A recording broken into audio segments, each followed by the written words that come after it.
morning muli sa ating lahat mga kapatid. Tayo po lahat dito kayo para po sa ating magsisimula. Nais ko po kapayan niyo muna ang inyong mga katabi. Good morning. Blessed morning para sa ating lahat. Meron po tayo mga bagong mukha na hindi natin kilala. Alamin po natin ang mga pangalan. Para susunod na pagkikita, hindi basis na tayo. Ayan, good morning po sa inyong lahat.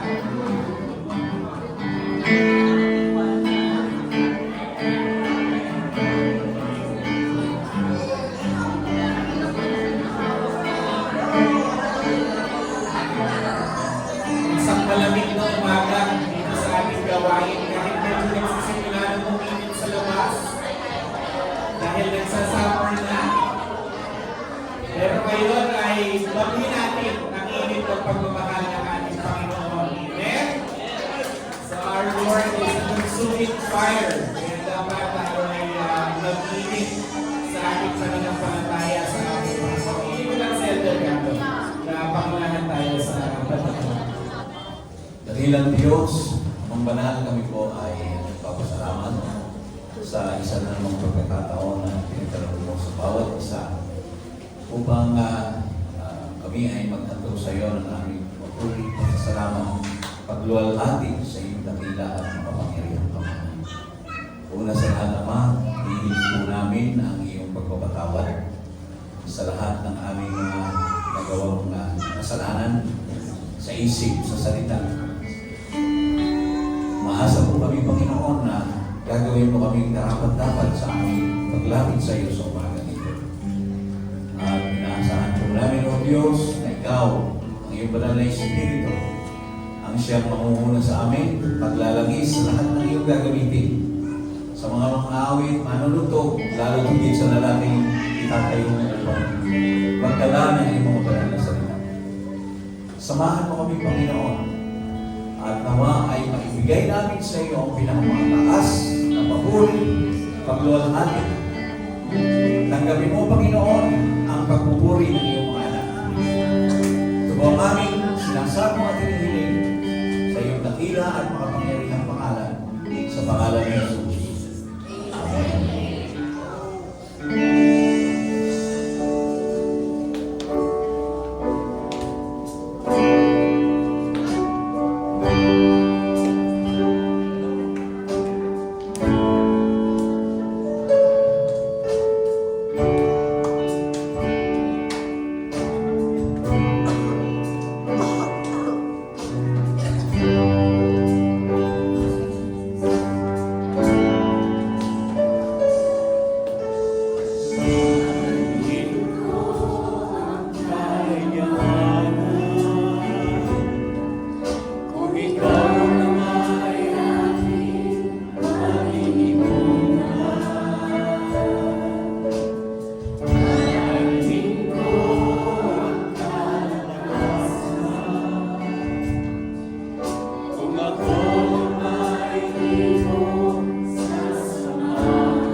Wala nang iba na naisip pa, kundi pasalamatan ka.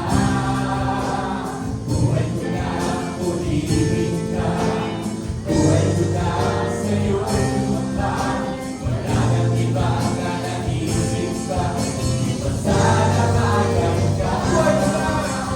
Buhay ko na, purihin ka. Buhay ko na, sa'yo lumapag. Wala nang iba na naisip pa, kundi pasalamatan ka. Buhay ko na, purihin ka.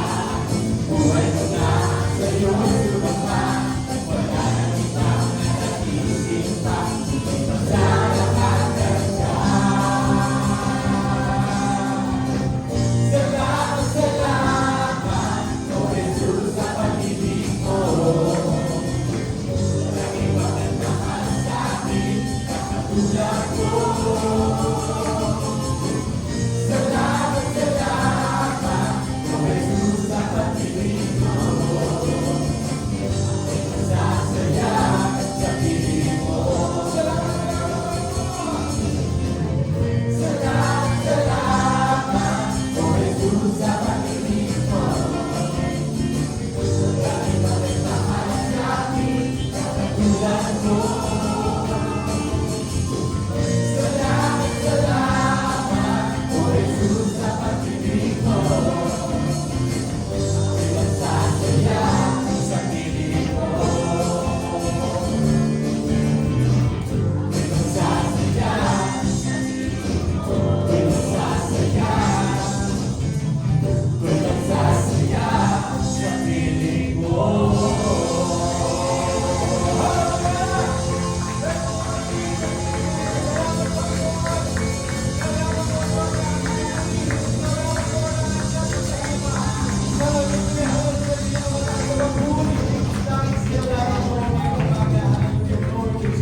Salamat, salamat sa ating Panginoon sa lahat ng mga pagpapala na pinagkakaloob niya sa atin, ganoon din ang mga pagpapalo. Amen?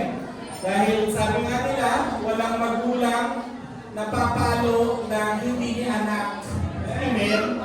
So dahil nakakaranas sa mga pagpapalo, ito ay dahil anak tayo ng ating Panginoon at mahal niya tayo, may tinuturo sa atin ang ating Panginoon. At ang Teresa ay nagsiselebrate yata ng fiesta ngayong araw na ito. Pero hindi tayo nakikipiesta dahil sa mga mga patrol. Subalit tayo ay nagpapasalamat sa ating Panginoon. Hindi lang actually tuwing fiesta. Kailangan ng ating pagpasalamat sa Panginoon ay araw-araw. Amen? Talagang pag binabalikan ko yung mga pinagdadaanan natin, lahat ng mga experiences noon pa, nagkakwentuhan kami nila Daddy kanina na yung si Daddy, nung maliit pa daw siya, dinala siya ni Lolo sa Quiapo. Ang tanong daw niya na nakakita siya ng lobo, ay tatay fiesta ka rin eh. Dahil sa Batangas daw, nakakita lang siya ng lobo tuwing fiesta. Amen? Pero hindi niya alam sa Quiapo eh, araw-araw may palobo. Amen? Pero talagang ang experience na ipinaparana sa atin ng Panginoon, it's either good or there's a lesson to be learned. Amen? So hindi nga, sabi nga pag nasa competition tayo, it's either you win or you learn. Hindi dapat win or lose. Sa ating mga Kristiyano, kailangan win or learn.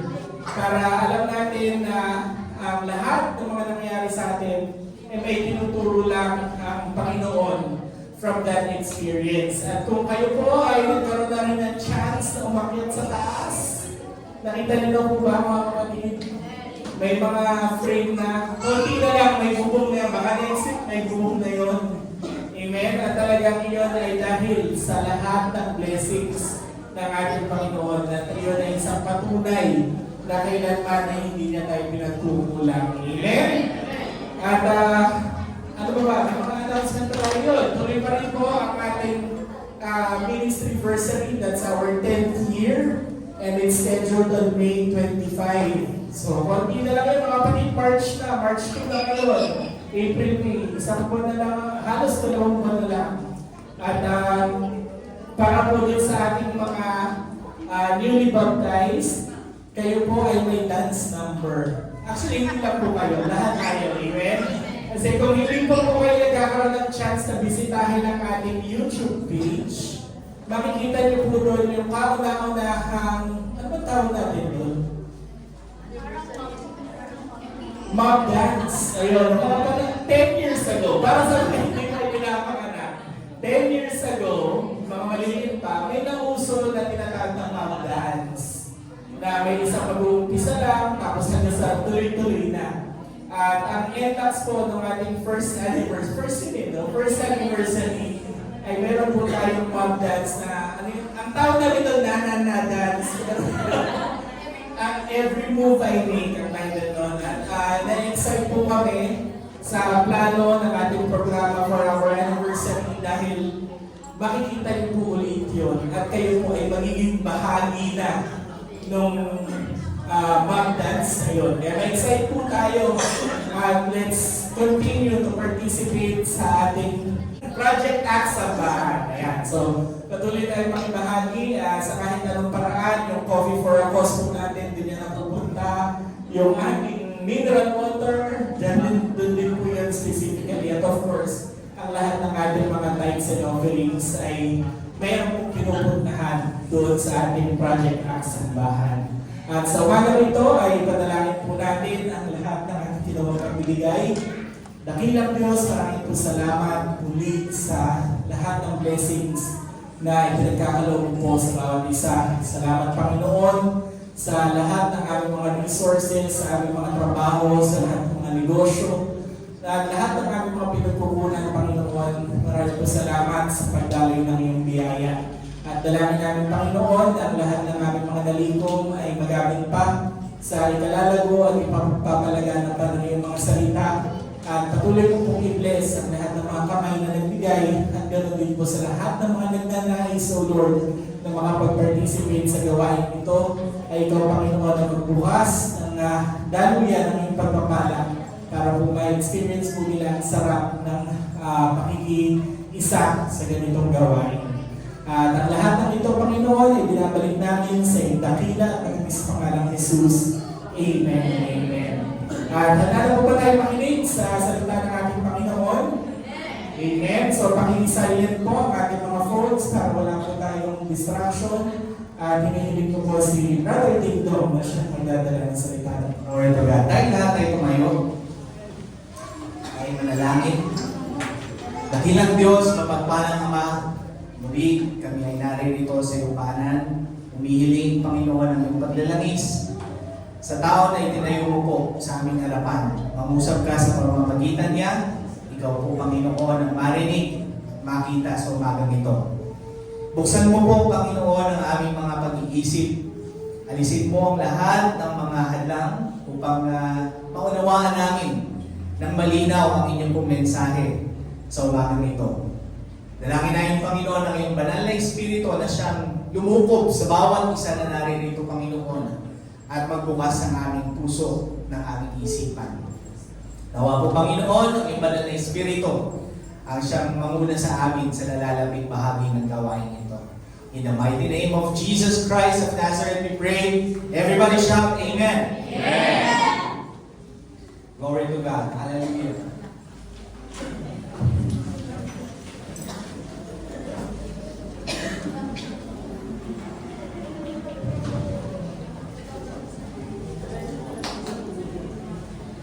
Last January, in-establish natin mga kapatid kung ano yung ating objective or goal for this year. Yung ating theme. Amen? Naalala niyo pa ba kung ano yung theme natin mga kapatid? Our theme is to go. At kung ating ginajot down or nagno-notes kayo sa ating every Sunday na mga preaching, makikita natin kung paano nais ng Diyos na maintindihan natin kung sino ang dapat na mag-go. Amen? Nakuha niyo ba yun last January, February, until ngayon, nandun tayo sa goal natin to go. To go. Not necessarily to go out and do our thing, but to go according to the purpose of the Lord. And dun sa ating January and February preaching, in-establish natin doon who will go. Sino ang dapat na lumabas? Sino ang dapat na maghayag ng kabutihan ng Diyos? At inisa-isa natin mula January, in-establish natin that each one of us, each one of you are part of that goal. Isa ka sa inuutusan ng Diyos na gawin yung kanyang misyon, yung kanyang ipinagagawa. At doon sa pag-establish natin of you being handpicked by the Lord, being chosen by God, ay inilahan din sa atin ng mga mangangaral ang importansya na hindi lamang ikaw mag-isa ang gagawa niyan.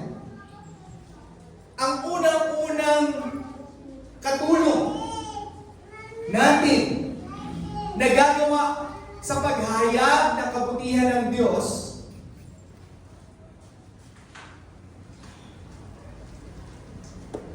ay ang aming mga pamilya. Amen? In-establish ng ating pastor sa kanyang pangangaral that God designed the family according to God's purpose. Nilikha niya si Adan at si Eva para magbuo ng isang pamilya and isubdue ang earth at magkaroon ng generations of worshipers. Amen. Generation to generation to generation. Ibig sabihin, mga kapatid, nais talaga ng Diyos na ang mundo ay mapuno ng mga mananamba sa Diyos. At ang unang katulong natin na maghayag o gumawa ng isang mundong puno ng mananamba ay ang ating mga pamilya. Ngayong March, mga kapatid, part of our goal is to establish that aside from our family, who will be the next part para punuin or gawin yung misyon ng ating Panginoon to subdue the world with worshipers, true worshipers of God. Kung ating titingnan, mga kapatid, kailan ba nagsimula ang church? Lumabas na ba or sumagi na ba sa inyong mga isipan? Kailan ba nagsimula ang church? What is the church? Yan po ang ating pag-uusapan ngayong umaga. That aside from your family, aside from you, God designed the church. And the design of God for the church has the same purpose. To produce true worshipers of God. In the Old Testament, if you will read the Bible, you will never see the word church or iglesia? Wala. You will find in the Old Testament the word Israel. You will find the word the chosen people. You will find the word the chosen people. Sapagkat sa Old Testament, nandun ang unang pangako or covenant na ginawa ng Diyos kay Abraham. At si Abraham ang binigyan ng Diyos ng pangako na siya ang magiging ama ng maraming nasyon na sasamba sa Diyos. Amen? At sa kanyang mga lahi, sila ay tatawagin kanyang bayang pinili. At doon po lumabas ang lahi ng mga Israelita. The Israelites. And we know the story, mga kapatid.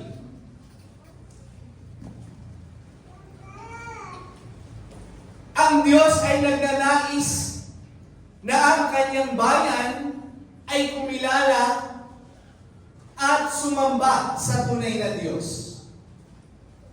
Subalit in the Old Testament, we learn na napakaraming pagsaway or pagsuway at pagsaway na ginagawa ang ating Diyos sa kanyang bayang pinili para lamang siya ay sambahin ng tama. Ibinigay niya ang kanyang 10 utos kay Moises para ito ang maging guide ng tao na kanyang pinili, ng bayan na kanyang pinili, kung papaanong siya na tunay na Diyos ay sasambahin.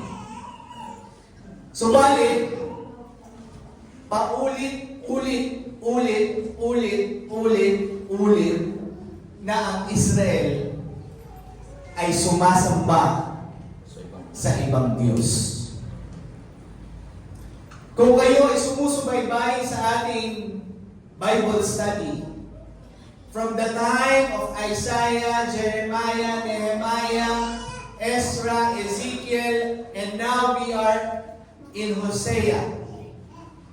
From the major prophets, na ang objective ng Panginoon ay ipaalam at ipakilala, ituro, ipaalam sa mga Israelita na sila ay manumbalik sa Diyos, sila ay sumamba sa tunay na Diyos sa pamamagitan ng mga major prophets na ito.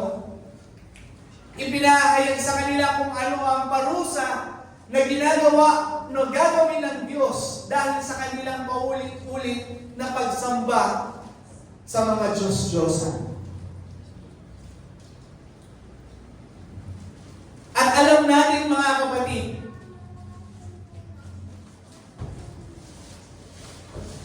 that this command or this plan of God was no longer just for the Israelites. Nung una, itsapuera ang mga hindi Israelita. Noong una, bawal na ang mga Israelita ay makiminggil sa ibang mga lahi. Bawal silang mag-asawa ng ibang lahi. Sapagkat banal sa Diyos ang kanilang lahi. Sapagkat sila ay pinili ng Diyos. But right now, mga kapatid, I want you to understand how beautiful the grace of God for each one of us.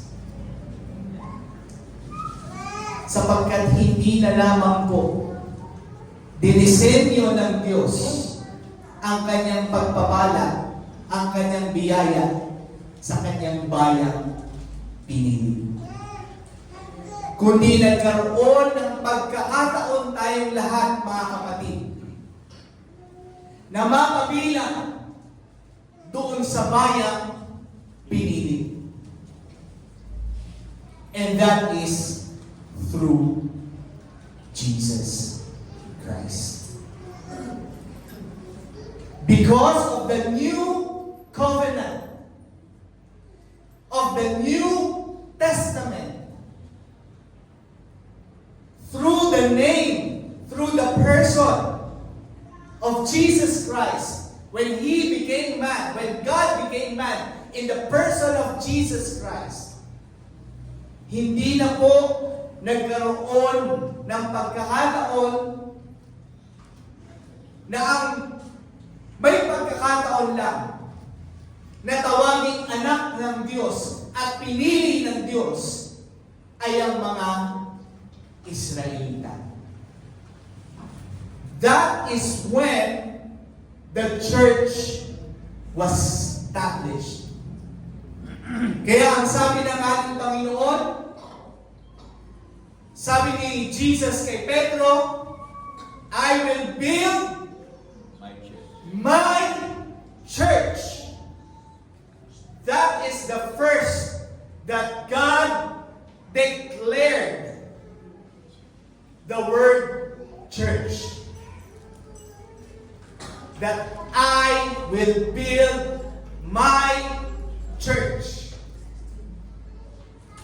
And the gates of Hades will not overcome it. Palakpakan natin ang ating Panginoon. That is how strong, how committed, and how valuable the church is. Because it was not established by man, but it was established by God. Can you say amen? Amen. Kaya mga kapatid, ang Next Level Apostolic Church of the Savior is not just a church. We are not just a church. We are established by God. Brother Dom, tayo lang ba? No. In the New Testament, mga kapatid, nung ang ating Panginoong Diyos ay nagkatawang tao sa katauhan ng ating Panginoong Jesucristo, siya ay nagpakilala sa tao bilang Mesaya at bilang Diyos na tagapagligtas. Now, the word church, mga kapatid, came from the Greek word ekklesia, which means the believers of Christ. Yung mga kalipunan ng mga tao na naniwala kay Kristo. Can you say amen? Sapagkat hindi tayo matatawag na iglesia ng ating Panginoong Jesucristo kung hindi natin nakikilala si Kristo. Kung hindi natin naalalaman kung sino si Kristo. Sino si Jesucristo sa ating mga buhay. We will not be part of that church or iglesia na binild ng ating Panginoong Jesucristo kung hindi natin nakikilala si Kristo. Kaya napakahalaga, mga kapatid, na dapat ang bawat isa sa atin naiintindihan kung sino si Yesu Kristo. Amen? Who is Jesus Christ? Sapagkat it is Jesus who established the church. It is Jesus Christ who established the church. And it is the mission and purpose of God to extend that grace, that mercy. Sabi nga natin doon sa paulit-ulit na preaching, Bible study, grabe yung pag-ibig ng Diyos sa mga Israelita. Na paulit-ulit silang nagkakamali, pero nandun pa rin ang saving grace ng ating Panginoon sa kanila. Pero ngayon mga kapatid, dahil sa ating Panginoong Jesucristo, nagkaroon tayo ng access, mga kapatid, doon sa saving grace ng Diyos na hindi lamang doon sa kanyang bayan pinili, kundi para sa ating lahat na kumilala at nakilala ang ating Panginoong Jesucristo. Palakpakan natin ang ating Diyos.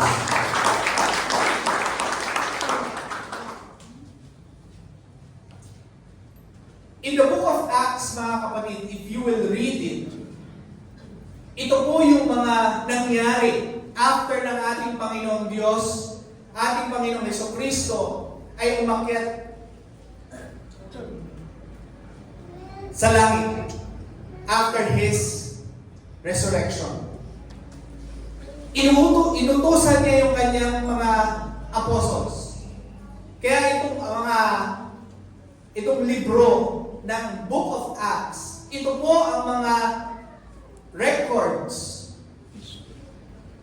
kung ano ang ginawa, actions ng mga apostles after that Jesus Christ established the church.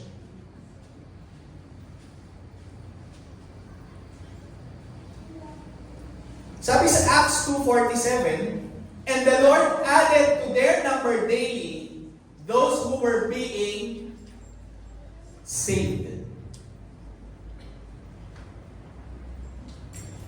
Ibig sabihin, mga kapatid, yung kaligtasan na ino-offer ng ating Panginoon na supposedly para sa mga Israelita ay na-extend sa ating lahat. Kaya alam natin yung John 3:16. For God so loved the world that He gave His only begotten Son, that whosoever believes in Him will not perish, but have everlasting life. So the purpose of the church, mga kapatid, in-establish ng ating Panginoong Jesucristo for us to have everlasting life. Can you say amen? Sapagkat alam ng Diyos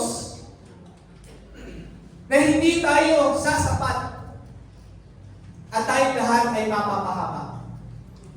Kaya gumawa siya ng paraan para ma-establish niya ang iglesia para tayo magkaroon ng access doon sa saving grace ng Diyos. At nung ma-establish ng ating Panginoong Diyos, sinabi niya sa book of John, chapter 4, verse 23 to 24, sabi niya, yet a time is coming and has now come when the true worshipers will worship the Father in spirit and in truth. For they are the kind of worshipers the Father seeks. God is spirit, and His worshipers must worship in spirit and in truth. In the Old Testament, mga kapatid, wala pong pangako na ibinigay sa mga Israelita na sila ay tatanggap ng banal na Espiritu ng Diyos. Subalit ang presensya ng Diyos sa kanilang paglalakbay patungo doon sa lupang pangako ay naroroon. The Spirit of God guides them. But there is no promise that each one of us who will receive God or Jesus Christ will receive the gift of the Holy Spirit. It is only in the time of the New Testament that God declares through Jesus Christ that each one of us, tayong lahat, ay tatanggap ng banal na Espiritu ng Diyos. Do you agree? Amen? So, kung gano'n ang nais ng Diyos, kaya sinabi na dito, na ang bawat isa, hinahanap ng Diyos ang tunay na mananamba, at ang tunay na mananamba ay sasamba sa Espiritu at sa katotohanan. At ano yung katotohanan na yun, mga kapatid? Yung katotohanan about Jesus Christ. About the Word of Jesus Christ. The teachings of Jesus Christ. The gospel of Jesus Christ. The good news of Jesus Christ. And you will receive the gift of the Holy Spirit. Kagabi, pinag-uusapan namin ng mga mangangaral. Itong mga Israelita, sa dami ng kanilang experience sa Diyos, nagawa pa rin talaga nila kalimutan ng Diyos at sumamba sa ibang Diyos.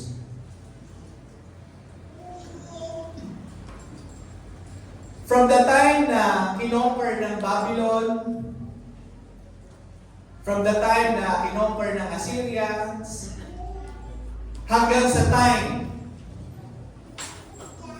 before Jesus Christ came, matapos na mag-exile ang mga Israelita, bigla nilang na-realize ang katotohanan ng pagsamba sa tunay na Diyos. At nanumbalik nung nawala ang templo, nawasak ang templo, itong mga Israelita ay nagsimulang mag-aral muli at establish yung teaching ni Moises. At yun yung time ni Nehemiah, ni Ezra. Kung ating babalikan yung ating Bible study, in-establish ulit ni Ezra yung law. Itinuro ulit yung law ni Moises sa mga Israelita. Sapagkat nung sila ay mag-exile, mga kapatid, nakalimutan nila kung paano sumamba sa tunay na Diyos. They forget the truth about God. Pero mga kapatid, itong New Testament, mga kapatid, mismo ang ating Panginoong Hesukristo na ang gumawa ng paraan kung paano na ang katotohanan ng salita ng Diyos ay ma-establish sa pamamagitan ng kanyang mabuting balita. Ngayong kanyang 10 utos, mga kapatid, ay na-consolidate sa 2 utos sa pamamagitan ng ating Panginoong Hesukristo. Remember, it is God, it is Jesus Himself na nag-establish nung salita, nung katotohanan na from the law of Moses na 10 kinonsolidate niya sa dalawa. Ano yung una? Love the Lord with all your heart, with all your mind, and with all your strength. Second, love others as you love yourself. Yung dalawang katotohanan na yun, mga kapatid, yung dalawang utos na yun, na katotohanan ay in-establish ng ating Panginoong Hesukristo. Subalit, itong mga Israelita na to, kung ating babalikan sa Book of Matthew, naging masyadong legalistic ang mga Pariseo. At ang mga Pariseo, ito po ay mga Hudyo, mga Israelita, na tagapagturo ng law or Mosaic law. Kaya noong panahon ni Jesus Christ, itong mga Pariseo, hindi nila matanggap na si Jesus Christ ang tunay na Diyos. Can you say amen?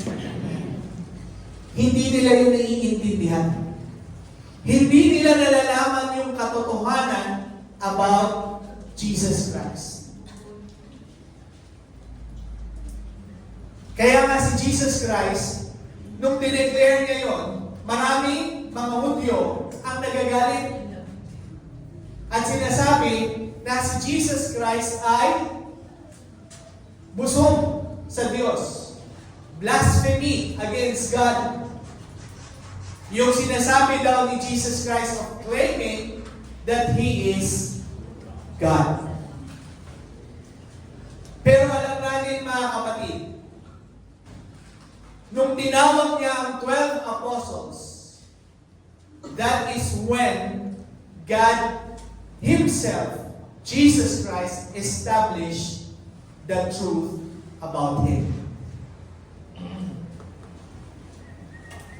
At yun ang ginawa ng mga apostles.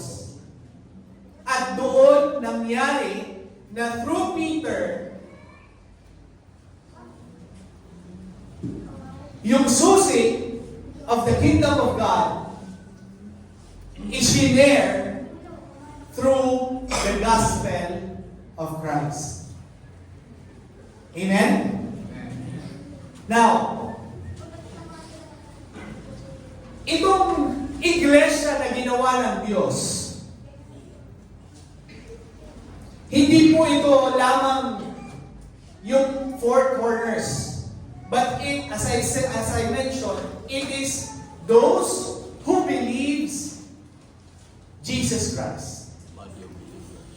Those who know and believe the gospel of Jesus Christ. In the book of Ephesians, ang sabi niya doon, and God placed all things under His feet. Sino yun? Jesus Christ. And appointed Him. Sino yun? Jesus Christ. To be head over everything for the church. For the church. So, dinisenyo talaga ng Diyos na through Jesus Christ, iniligay sa pamamagitan ng ating Panginoon Jesucristo sa Kanyang paranan ang lahat ng mga bagay para sa iglesia. Which is, sabi niya doon, which is His body, the fullness of Him who fills everything in every way. So, ibig sabihin mga kapatid, each one of us na naniwala sa ating Panginoon Jesucristo ay parte ng katawan ni Kristo. Meron kang silbi. Meron kang value because we are part of the body of Christ. Kaya gusto ko establish dito mga kapatid, yung value ninyo, yung kahalagahan ninyo doon sa iglesia because you are part of the body of Christ. Dinisenyo ng Diyos si Jesus Christ to be part of the church, which is you who believes in Jesus Christ and you are now part of the body of Jesus Christ. Being Jesus Christ the head of the church. So napakahalaga mga kapatid na maintindihan na ikaw ay parte ng katawan. You are part, you are valuable in Christ. Hindi mo pwedeng sabihin na wala kang kwenta. Nung nagsimula mong maintindihan kung sino si Jesus Christ sa buhay mo, naging parte ka na ng katawan ni Kristo. Nung tanggapin mo ang gospel, naging parte ka na ng katawan ni Kristo.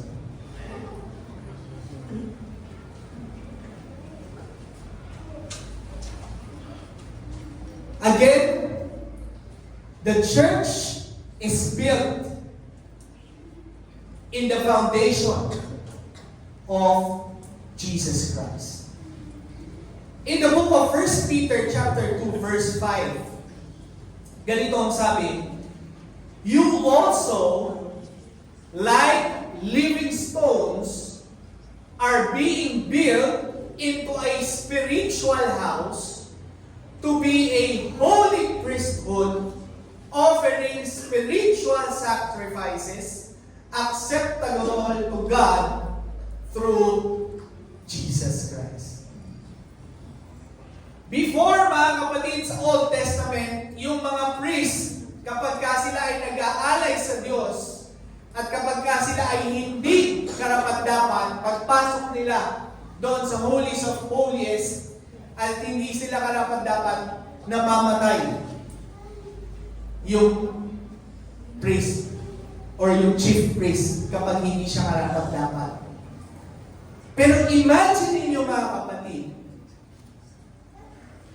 na ginawa kang karapat-dapat yung pag-aalay na ginagawa mo ngayon, naging karapat-dapat hindi dahil kung sino ka, kundi dahil sa pananampalataya mo sa pagkilala mo kay Jesus Christ. Palakpakan natin ang ating Panginoon. You became a living stone,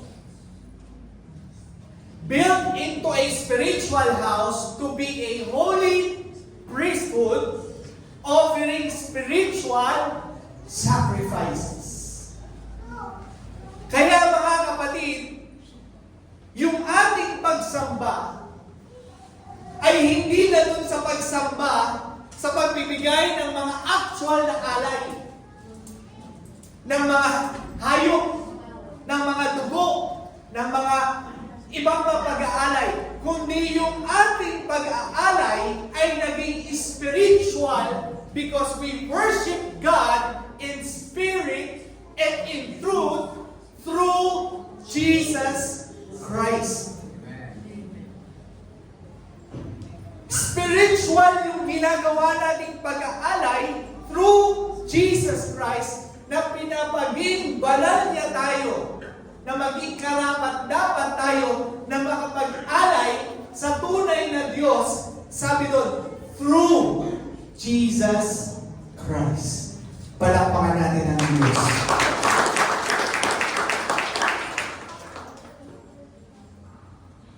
So napaka-importante at halaga talaga ng iglesia. And you are part of the church. ulit-ulit ko sasabihin. You are part of the church, the body of Christ. Isa pang patunay na napakahalaga ng iglesia sa Diyos. Sabi niya sa Ephesians chapter 5, husbands, love your wives, just as Christ loved the church and gave himself to her to make them holy, cleansing her by the washing with water through the word. Yung relationship na meron tayo sa Diyos through Jesus Christ is like a relationship of husband and wife. Sabi nga ni Elder Rod, yesterday, dun sa aming discussion, yung relasyon ng Israelita at ng Diyos ay parang mag-asawa. Amen.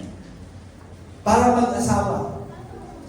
Subalit, itong mga Israelita, panay ang kabit sa ibang asawa. Pero kahit na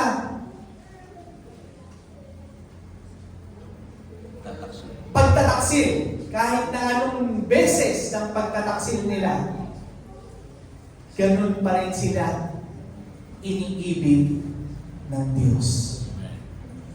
At ganun rin ang nangyari sa ating mga kapatid.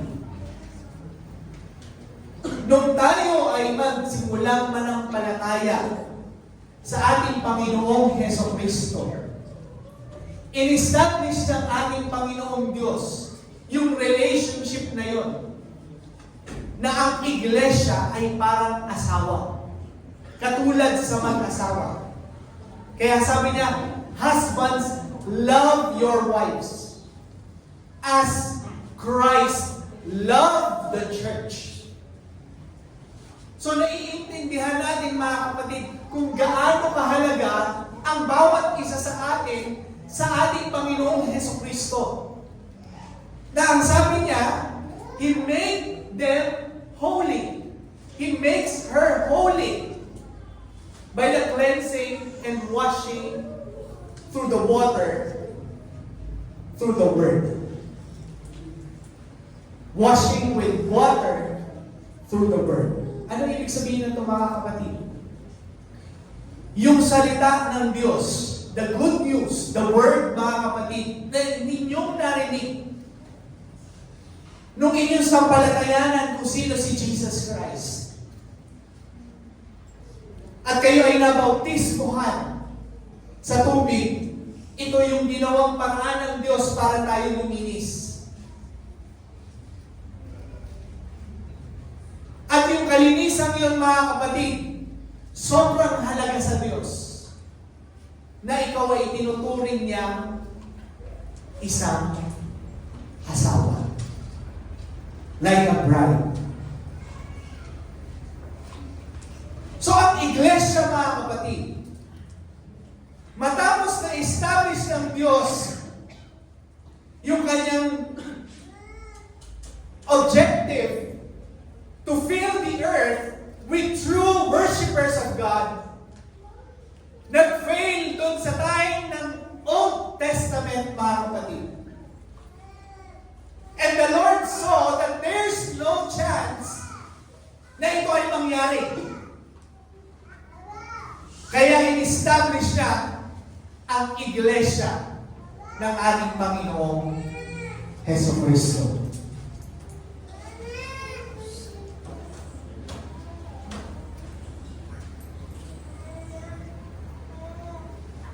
Nung ma-establish ito ng ating Panginoon, hindi po ito natapos doon. Kaya sa amen? Nung makilala nila, nung tawagin niya mga 12 apostles at patapos yung kanyang mission sa lupa, tupusin tayo sa ating mga kasalanan, hindi doon natatapos yung misyon ng Diyos. Meron pang karugtong na misyon. At yun ang misyon ng 12 apostoles. Na binigyan ng utos ng Diyos kung ano ang magiging purpose nung in-establish ng ating Panginoong Jesucristo na iglesia. Can you say amen? Hindi natapos dun sa pag-establish ng iglesia. Nagkaroon ng command kung ano yung magiging purpose ng iglesia. And that is in Matthew chapter 28, 19-20, na siya nating theme for the whole year of 2025. Now, gusto kong ma-appreciate ninyo mga kapatid kung paano ang ating iglesia ay tunay na mananamba sa Diyos. Na ang bawat isa sa atin ay parte ng tunay na mananamba. Ano ang sabi sa Matthew 28?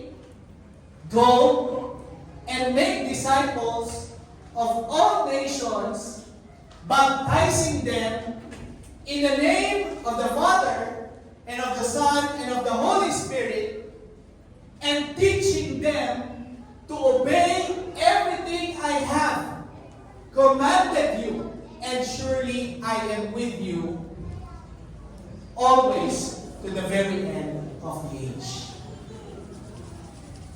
Have you ever asked yourself, mga kapatid, nung kayo ay maging parte ng iglesia ng Diyos, what's your purpose?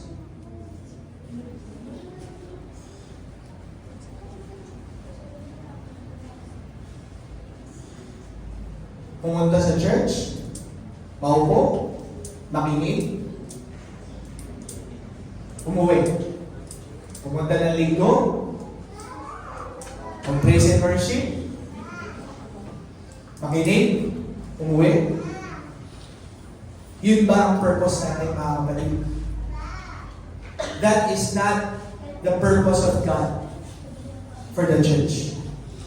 The purpose of God for the church is this: to go and make disciples. Now, I will show you here our website. The website of the Next Level Apostolic Church of the Savior. And in this website, mga kapatid, while preparing na ating kapatid, Sister Rena, gusto kong maintindihan natin, mga kapatid, ma-align tayong lahat na ang ating iglesia ay meron lamang iisang layunin at iisang misyon. Each one of us is part of this mission. Katulad ng sinasabi ko kanina, na ang bawat isa sa atin ay naging parte na ng katawan ni Kristo, and each one of you is valuable in the church and body of Christ. Because we have the same mission as what the Lord declares in Matthew chapter 28, verse 19 to 20.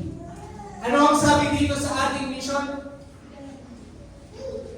The Next Level Apostolic Church of the Savior is a fellowship of ministers That the ministers the fellowship that ministers to those who seek the truth of the gospel of our Lord Jesus Christ. Balik tayo, mga kapatid, sa Matthew chapter 28. Ano ang sabi ng Panginoon? Go And make disciples. and make disciples of all nations. Disciples of who? Disciples of Jesus Christ. Balik tayo dun sa mission natin, mga kapatid. Fellowship that ministers, when we say ministers, serve to those who seek the truth of the gospel of the Lord Jesus Christ. Making disciples, mga kapatid, is ministering or serving those who seek the truth about Jesus Christ. So, bawat isa sa inyo, mga kapatid, kailangan kayo ng Diyos, parte kayo ng iglesia na magsaserve sa mga tao na naghahanap patungkol kay Kristo. Amen? We minister, mga kapatid. We serve those people who seek the Lord Jesus Christ. And ano ang sabi? After na mag-make disciple, ano kasunod? Baptizing them in the name of the Father and of the Son and of the Holy Spirit. Our mission, mga kapatid, says there that after we minister, we administer water baptism to those who are willing to accept the gift of salvation. Ano ang sabi ng ating Panginoong Jesucristo sa mga apostles? Baptizing them in the name of the Father and of the Son and of the Holy Spirit. Bakit? Bakit napaka-importante nun, mga kapatid? Sapagkat in-establish ng ating Panginoong Jesucristo ang iglesia sa pangalan ng ating Panginoong Jesucristo that we will be cleansed and washed through water and through the Word. Amen? So yung gospel, mga kapatid, na ating inaaral at tinuturo, napakahalaga na maintindihan ninyong lahat. Na itong misyon na ito, mga kapatid, parte tayong lahat ng misyon na ito. Hindi lang ito parte para kay Brother Galo, para kay Brother Rod, para sa akin, para kay Brother Gab, para Brother Eugene. No! Each of one of us is a fellowship that ministers. Each one of us is the church, the body of Christ that ministers. Nakukuha natin, mga kapatid? Kaya napaka-importanting maunawaan nyo, mga kapatid, that our purpose as a church is the same purpose as what the Lord Jesus Christ established with the apostles. Anong kasunod? Teka lang. Willing to accept the gift of salvation and continuously nourish brethren in their Christian way of life. Anong kasunod dun sa sinabi ng ating Panginoon? Teaching them to obey everything I have commanded you. So yung teaching them to obey all I have commanded you is part of nourishing every Christian that believes in the gospel of Jesus Christ.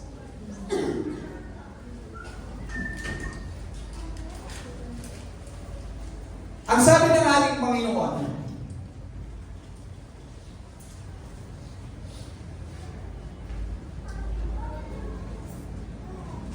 preach the gospel. What is the gospel?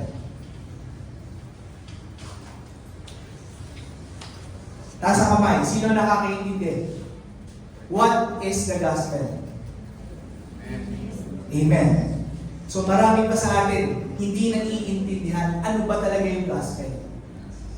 So this morning, I want you to take note of this verse, mga kapatid.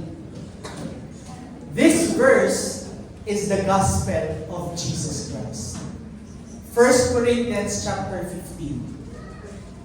This gospel, kung ating papalitan yung salitang gospel, ibig sabihin good news or mabuting balita. Ang sabi dyan, ngayon mga kapatid, ipinapaalala ko sa inyo ang magandang balita or mabuting balita or gospel na ipinangaral ko sa inyo. It is the apostles who are teaching the gospel. Pinangaral sa kanila. At sabi, na inyo nang tinanggap. Each one of you accepted it. Lahat ng mga tumanggap dun sa mabuting balitang yon, yung gospel na yon. Ano yon? At sabi dito, na inyo nang tinanggap na siya naman ninyong pinaninindigan. Amen? So kailangan ninyong panindigan. Sa pamamagitan nito, kayo ay ligtas. Pero may kasunod. Kung matatag ninyong panghahawakan. Kaya napaka-importante mga kapatid, na yung gospel na yon mga kapatid, na iintindihan natin, nauunawaan natin, at pinaninindigan, at maingat natin hahawakan. Ano yon? Maliban kayo'y sumampalataya ng walang kabuluhan. Maliban na kayo'y sumampalataya ng walang kabuluhan. Ano yung gospel? Sapagkat ibinigay ko sa inyo, una sa lahat, ang aking di tinanggap na ano? Ano yung tinanggap ng Apostle Paul? Na si Kristo ay namatay para sa ating mga kasalanan ayon sa kasulatan, siya ay inilibing at sa ikatlong araw ay nabuhay na maugli ayon sa kasulatan. That's the good news, mga kapatid. Each one of us, in-establish ng Diyos ang church para maintindihan natin ito. Itong gospel na ito.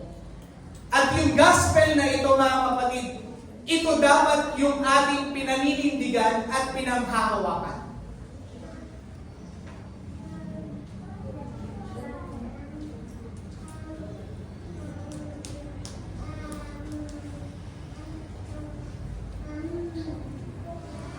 Second, mga kapatid, in Acts 2:38, basahin natin simula sa 36. Sabi kanina, through the word and through the washing of water. Sa inyo na hindi pa nakakaunawa ano yung washing of water. Ito po yung ginawa ng mga apostles. Nangaral si Pedro, at habang nangangaral siya, ganito ang nangyari. Kaya dapat malaman na may katiyakan ng buong sambayanan ng Israel na ginawa siya ng Diyos. Sino yun? Ang ating Panginoong Jesucristo. Ginawa siya ng Diyos na Panginoon at Kristo. Itong si Jesus na inyong ipinahog sa krus nang marinig nila ito na sakta ng kanilang mga damdamin.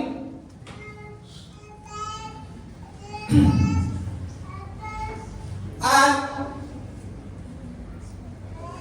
nasakta ng kanilang puso at sinabi kay Pedro at sa mga ibang apostol, mga Ginoo, ano ang aming gagawin? At sinabi sa kanila ni Pedro, magsisi kayo at mga bautismo ang bawat isa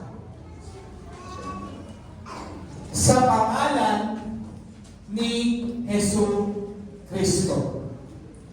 Ano yung bilin ni Jesus Christ sa mga apostles? Baptizing them in the name of the Father, of the Son, and of the Holy Spirit. Can you say amen? Amen. Now, sabi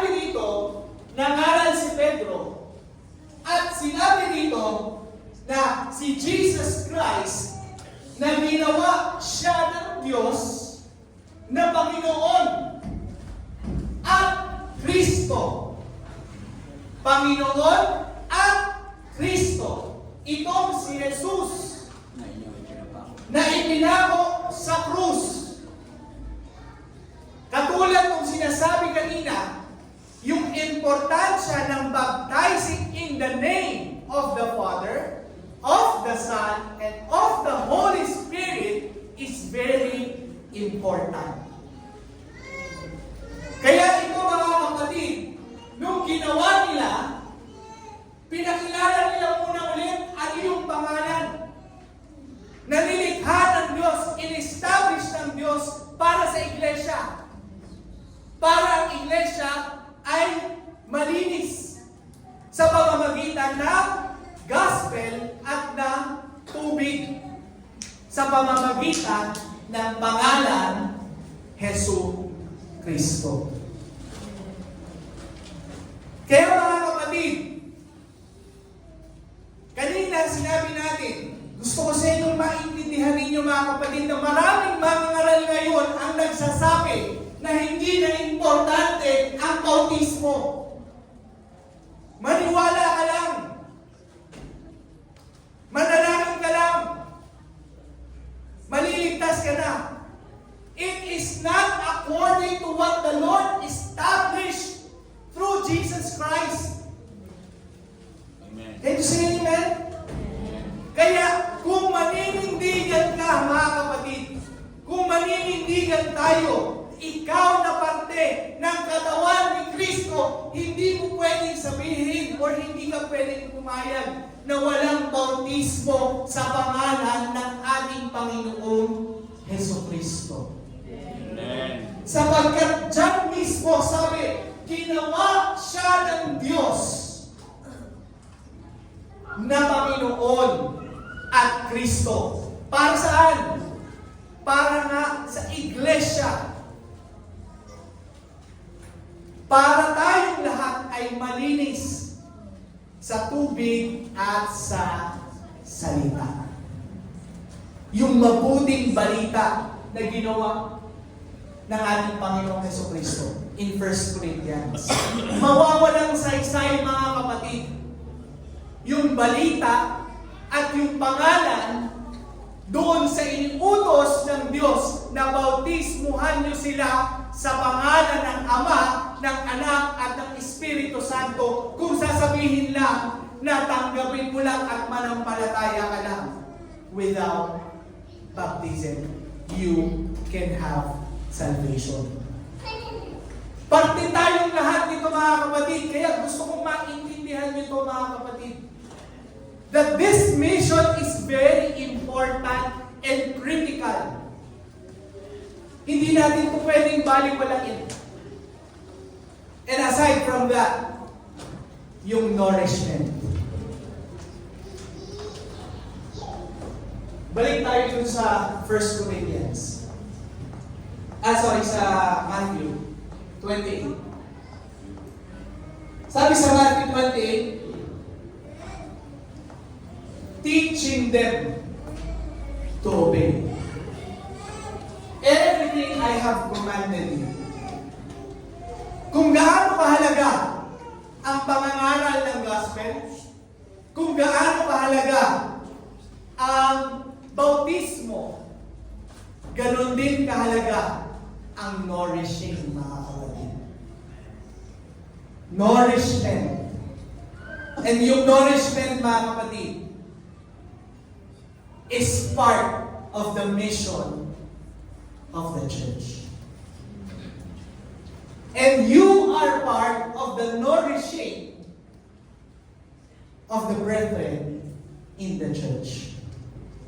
Can you say amen? Amen. Ephesians 4:11-12. So Christ Himself gave apostles, gave prophets, the evangelists, the pastors, the teachers to equip His people for works of service. Para ano? So that the body of Christ may be built up. Now, naniniwala ako mga kapatid na gusto ninyong gumawa sa Diyos. And you are being called by God for this mission, to be part of this mission and this nourishment. Yung nourishing mga kapatid, hindi lamang sa pamamagitan ng pangaral. Nourishing is also reminding everyone of how we should have our daily lives in the sight of God. How we should walk as a Christian in our daily life. Sabi niya, so Christ Himself gave apostles, prophets, evangelists, pastors, teachers. Hindi lang po ito inisa-isa. Pero inilagay ng Diyos ang iba't ibang kaloob at iba't ibang sangkap para sa nourishing sa iglesia. Can you say amen? So that the body of Christ may be built up.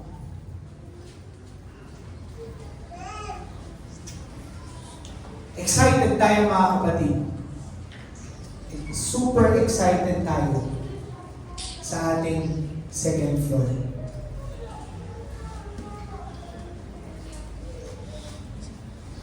Pero mawawalan na saysay yung ating second floor if we lose track of our mission.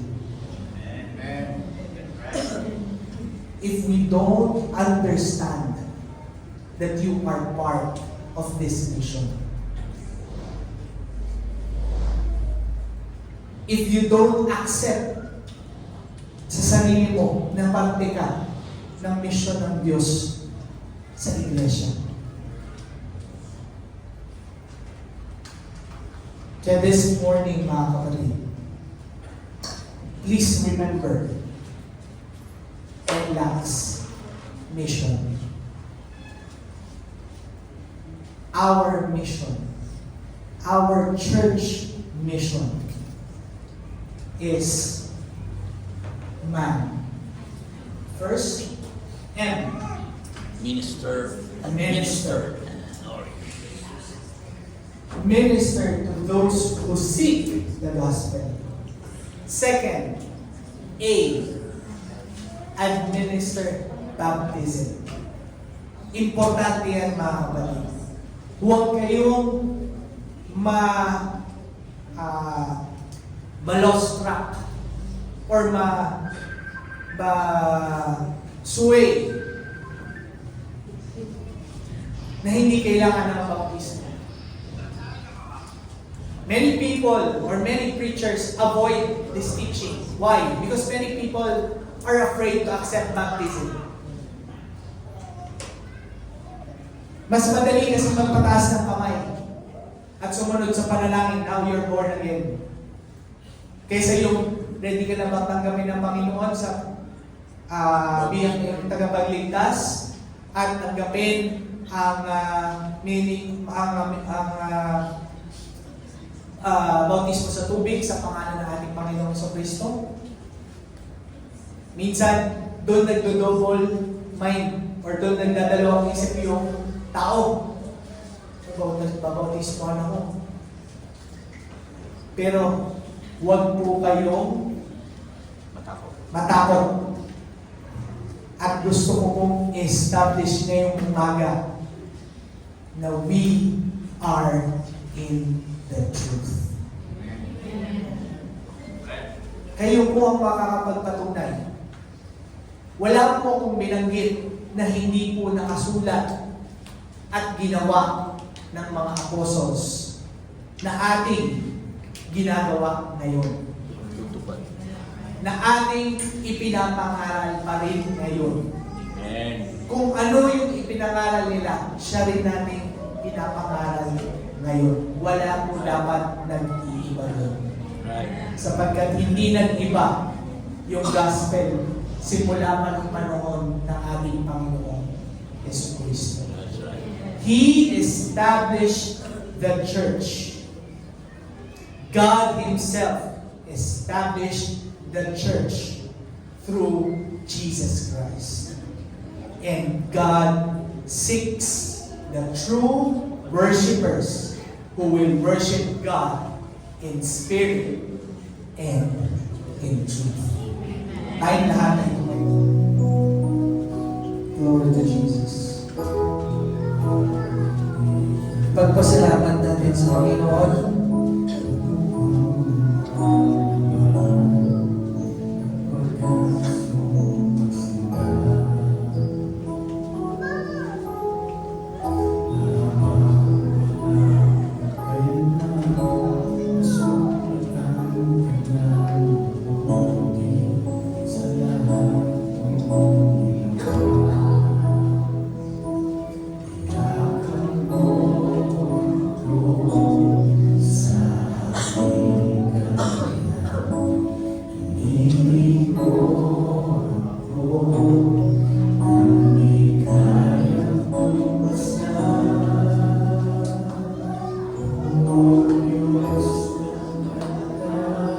Yes, Jesus.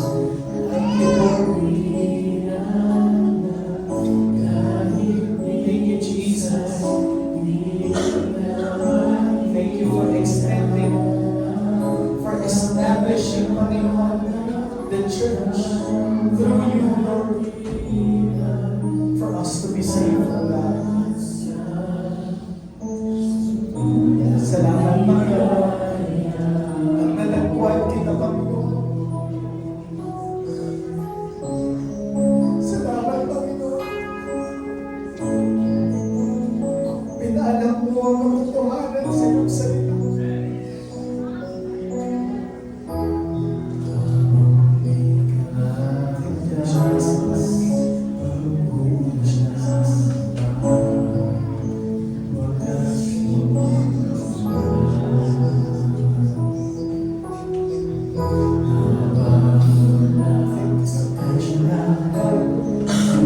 Praise you, Lord. Thank you, Jesus. Thank you, Jesus. Thank you. Thank you, Jesus. Thank you for your grace, God. Thank you for your blood. Cleanse our sins, O God.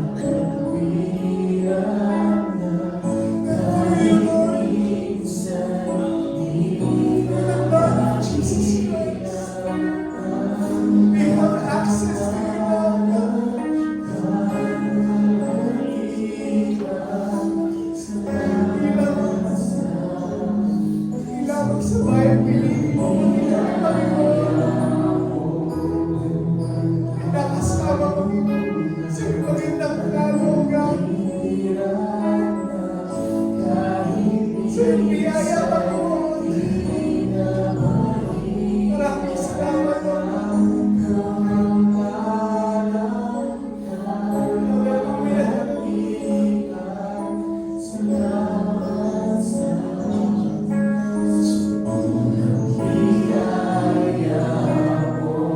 Bilang Diyos, mapagpalang Ama, narito po ang mga tinapay at katas na kubas, bilang putol-putol, para po sa pag-alala namin sa iyong ginawa doon sa krus ng Kalbaryo, O God.